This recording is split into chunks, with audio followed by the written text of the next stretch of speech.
What up, what up? Welcome to Sports Theory. What I want to talk about today is free agent options and possible destinations for Gordon Hayward. Gordon Hayward plays for the Utah Jazz. He has opted out of his contract with the Utah Jazz, so he's either going to re-sign and work a new deal with them or go elsewhere. Now, it seems like he's going to go elsewhere, all right? It looks like he's going to sign with another team. The top contenders are Boston Celtics and Miami Heat. Now, it's pros and cons with the Boston Celtics and the Miami Heat. So let's take a look at the Boston Celtics first, all right? The Boston Celtics have a great core group of guys. They can do a lot of damage with Gordon Hayward on their roster, all right? We all know about Isaiah Thomas, how good of a ball handler he is, how good of a point guard he is. Gordon Hayward, with his ability to be a spot-up shooter and how well he moves without the ball, him and Isaiah Thomas are going to have a chemistry from the beginning if he decides to make this decision. Now, we also got Avery Bradley. He's a shooting guard for the Boston Celtics. Him and Gordon Hayward would mesh well. This is probably the best team and the best situation, the ideal situation for him. Another weapon that this team has is Al Horford. Al Horford is a dependable post player. He gets you a solid stat line. He averages 14.6 rebounds and 1.3 blocks per game, all right? That's a solid big man. He's 6'10", 245. That's somebody that draws defenders into the paint and away from the three-point line, where Avery Bradley and Gordon Hayward will work the best. Adding Gordon Hayward will add another element to their offense. The Boston Celtics are already a pretty good team, and they're pretty balanced on both sides of the ball. I mean, when you got guys like Avery Bradley, Isaiah Thomas, and Jay Crowder, they play defense for the most part, all right? Then you got Marcus Smart coming off the bench, Tyler Zeller as well, and Kelly Onlyak, or however you pronounce his name. He's a good player too. He's a good role player. Their top ball handler is in place, and they have a wing threat as well in Avery Bradley. And back to Al Horford, they have a post threat as well. So the Boston Celtics look like the most complete team. I wouldn't be surprised if Gordon Hayward wanted to join the Boston Celtics and try to get them to that next level. Now, are they good enough to beat Cleveland? We don't know.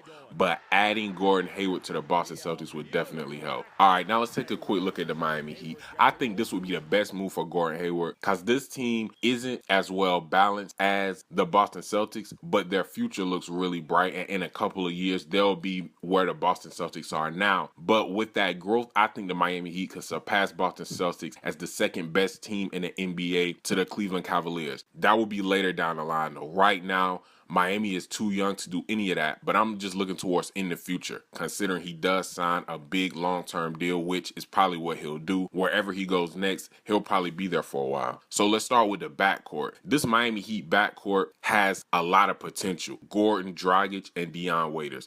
Dion Waiters is an explosive scorer, and he can get to the basket, and he can shoot the three as well. Gordon Dragic, he's a physical point guard, all right? He's got long arms. He's 6'3", 190. He can handle the ball really well. He's an NBA veteran. He's been in the NBA for 8 years. He averaged 20.3 points per game, 5.8 assists, 3.8 rebounds. That's a solid stat line, all right? Him and Gordon Hayward will work well together, and that will go together really good as far as a fast break attack and a half-court offensive attack. All right, Dion Waiters is one of the more explosive guards on this Miami Heat team. He can shoot the three. He can score off the dribble. He has pretty much all the weapons you need for a two-guard ball handler who can make plays, all right? He's 6'4", 220 pounds, all right? He's been in the NBA for 4 years. He averaged 15.8 points per game, 4.3 assists per game, and 3.3 rebounds per game. Dion Waiters' playmaking ability is going to make life very easy for Gordon Hayward, all right? Gordon Hayward moves without the ball well. That is a shooting guard's best friend. Dion Waiters is not a point guard, but he can play the point guard position, and he has the vision of a point guard, all right? He averages 4.3 assists per game. With Gordon Hayward, he could average 5 or 6 assists per game, which that's very important when you talk about someone who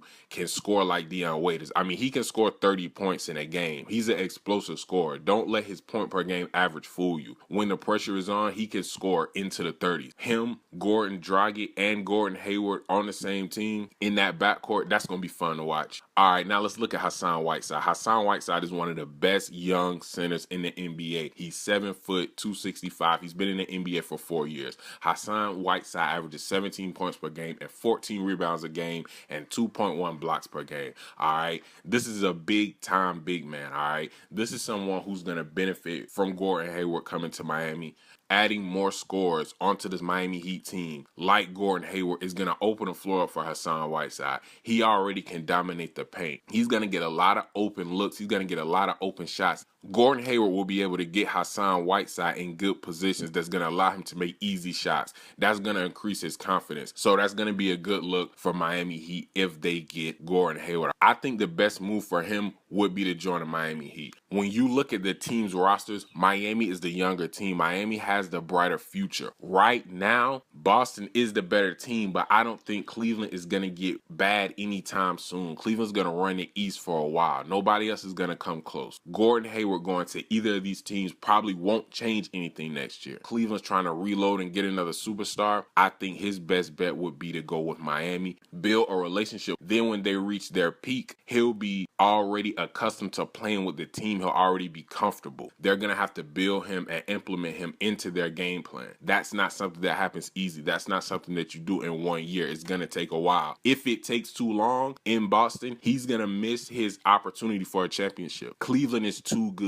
Cleveland is tougher than Boston. In a couple years, Miami could possibly be tougher than Cleveland. Miami is a very tough young team. Gordon Hayward will only add to this. He will add the scoring, he will add the finesse, and he will add the complete part of the puzzle that they need. They need another scorer. And you got to look at Erik Spoelstra as a coach. Boston has an incredible coach as well, but Erik Spoelstra knows how to put people in certain positions they fit best. Remember what he did with LeBron, D-Wade, and Chris Bosh. A lot of people thought that wouldn't work. The first year they didn't win at all. It's very easy to mess things up like that. People don't really understand how hard it is for players to play together, regardless of how good they are. You can put a lot of superstars in a team. That doesn't guarantee they're going to win. You need a coach that knows how to manage egos and let these players work together. Not to mention, Pat Riley is in Miami too. He's going to have a lot of input on what goes on, and he's a master at that. We know that he's won championships as a coach and in the head office. He knows what he's doing. This Boston organization is a great organization as well. They got Danny Ainge. He makes a lot of great decisions.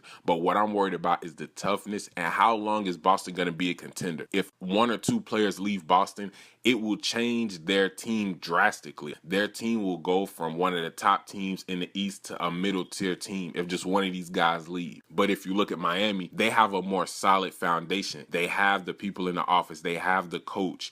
They have the veterans that have been there for a while. The Miami Heat may have less as far as talent-wise. At this point, Miami is definitely the better pick, in my opinion, for Gordon Hayward. I think that he'll get closer to a championship. I think he'll actually have a chance to play in the NBA Finals, or at the very least, the Eastern Conference Finals, because the Miami Heat will be one of the better teams in the NBA in the next 2 or 3 years. Miami has toughness. Miami has strength. Miami has hustle players. I think Gordon Hayward will fit better with the Miami Heat for some of those reasons, and it's mostly intangibles. On paper, Boston has the better team. It just feels like the chemistry is better in Miami, and I think it would be a seamless fit for Gordon Hayward. I mean, he's got a couple good options, whether he stays in Utah, goes to Miami, or goes to Boston. They're all three pretty good options, but I don't think he's going to return to Utah. So yeah, man, that was my thought on Gordon Hayward's free agency options. I definitely think, like I said, he should go to the Miami Heat. They seem like the better choice to me in the long run. If he wants to gamble and he wants to try to win a championship now or get to the finals now, he should go with Boston. But for the long run, he should stick with the Miami Heat. I think that's the best choice. I think they have the most complete team to have. They have people in the head office and on the coaching staff who know how to put together teams to win. All right. With Dwayne Wade leaving Miami, a lot of people thought that, this Miami team was going to be horrible. They still made the playoffs without Dwayne Wade. Let me know what you guys think. Like, subscribe, leave comments. Where do y'all think Gordon Hayward should go? Or do y'all think he should just stay in Utah? Let me know what y'all think. It's Sports Theory. I'm out.